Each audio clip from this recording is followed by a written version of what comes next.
Welcome to sports, everybody. Anton Richardson and the Atlanta Braves making their final trip of the season to South Florida this week to take on the Marlins. That three-game series got started last night at Sun Life Stadium. Our Charles Fisher was there. With his family members present in the stands for the first of a three-game series with the Florida Marlins, Anton Richardson pinch running in the 7th inning at second base, advanced to third on a walk, then scored his second major league run on a fielder's choice by Chipper Jones to tie the score at 4-all. He was happy that family and friends and well-wishers were there. It's just encouraging, you know what I mean, to have the support of a bunch of people from the Bahamas and knowing that they're excited and happy for me and rooting for the Braves as we try to make this playoff run. So, you know, it's definitely encouraging. Braves, however, lose this one to the Marlins 6-5. They are now just 2.5 games up on St. Louis in the wild card race. You know, like, that's been my role here, you know, pinch hitting here and pinch running there. And I just been trying to do whatever I have to do, you know what I mean, to help the team win, because that's what it's about right now. It's just winning games and trying to get to the playoffs. You know, we had a tough loss, but you know what I mean. We're still up 2.5 games, I think, in this run. So you know, we control our own destiny. So I think we can be all right, man. We're just gonna keep playing and see how things shake out here. The two teams back at it at this hour, and yes, ZNS Toll Sports, the only station from the Bahamas here, and we'll bring you all the highlights coming up tomorrow. Until then, I'm Charles Fisher for ZNS Toll Sports. All right, thanks a lot, Charles. Back here at home, the Government Secondary School Sports Association holding its annual general meeting and election of officers yesterday at the C.I. Gibson Senior High School. The meeting was short, quick, and to the point, addressing key issues circulating within the GSSA. In the end, Alfred Forbes was a unanimous choice and went in unopposed to serve his second consecutive two-year term as president. We get that story tonight from the newest member of the ZNS Total Sports team, Nico Scavala. President Alfred Forbes shared his feelings on being re-elected as president and what the new Corps of members plans to do for the next 2 years. Well, first of all, let me give thanks to those people who saw, you know, the want for, you know, a strong executive team in the GSSA, and I'm just happy and delighted that, you know, they have the confidence in me and they believe that what I've done in the past and what you see elected here today, hopefully we can go further and do more things than we've done before. But immediately I think we have to sit down and map out the way forward. I wouldn't want to say personally what we're going to do, because I have a new executive now, so the agenda will have to change somewhat. But I'm sure when we have our first executive meeting sometime tomorrow, then I'll be able to tell you a little bit more about our future projections. Forbes also highlighted the reason for having a younger Corps representing the GSSA, calling them the future of the organization. I'm getting out now, and I thought that if I had the chance to bring in new impetus, then I believe like that's the future. So, you know, in order to have a future, you got to have young people coming in and filling those spaces. And hopefully, I'm sure these people here, they love to work too. So, you know, and maybe in a year or two after I'm done, and these people will be the ones to take over. But as much guidance as I can give them while I'm still here, I'll do that. Although Forbes was optimistic about the election of younger personnel, when asked about the old crew, Forbes said he would indeed miss them. Oh, definitely. The old crew, especially too, Miss Tuda and Miss Conyers, they were my right hand and my left hand, you know. But everything changed. So, you know, with them, I wish them the best in their future endeavors. But definitely, I'm going to miss them. And these people who are coming in definitely has a beat or some big shoes to fill. I'm confident that they will take up the challenge and we'll move forward anyway. For ZNS Total Sports, I'm Nico Scavala.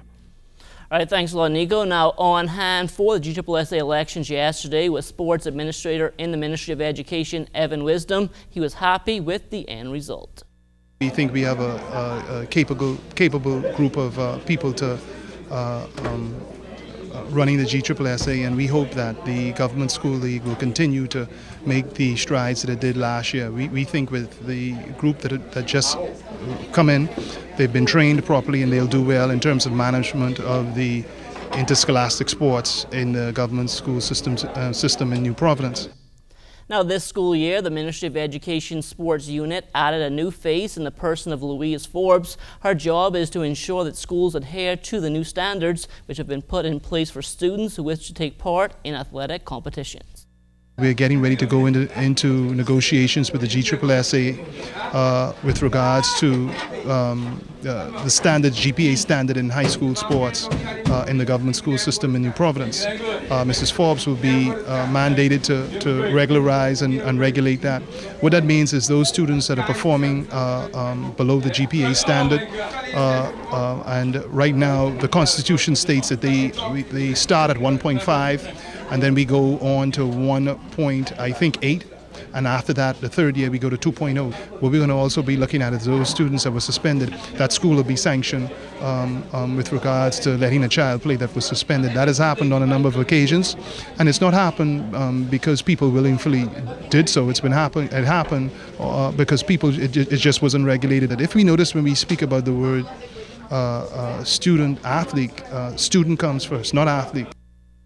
Well, the New Providence Softball Association back on the diamond last night with a doubleheader at the Blue Hill Sporting Complex. Our Julian Gibson was there.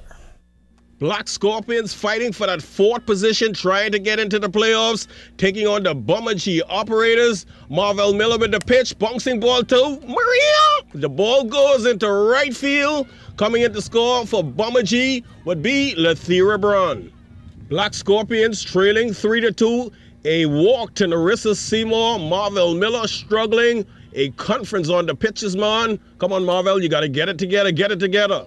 Vantries Bulleg trying to drive in a run. Lays down a perfect bunt, but the speed, not enough. Operators out of the inning. Let's move to the fourth inning. Operators leading 4-2. Runner on second base, a looper over the head of Maria. Ball drops in. Run comes in for the Operators. Score is now 5-2. Lethera Braun, boy, she would cash in big time. Bouncing ball, shortstop, leaning the other way. The ball goes into left field. Lethera Braun not stopping, putting on the brakes. No, sir. She's going all the way to third base. The Bummergee Operators now leads 6-2. Narissa Seymour not getting left out. She laces this shot to left field. Lethera Braun would come trotting in. Operators now lead 7-2. And with one out, Operators Vantries Bulleg, bouncing ball to Maria. My good friend Tynes, a double play. Way to go, Maria. Trailing now 7-4. Marvell Miller with a drive into left field, over the left field ahead. The runner from third base would come in. The score is now 7-5. Marvell with a stand-up double. Bouncing ball to third base coming up. Vantries Bulleg, the throw to the plate is high. The score is now 7-6, and that would be the final score. Operators holding off the Black Scorpions to win the ball game. We are very focused. We are ready for the playoffs. We're ready for the championship, whatever comes. We have 2 more games in the regular season, and whoever we play in the playoff, we have to tighten up on our defense and mental game.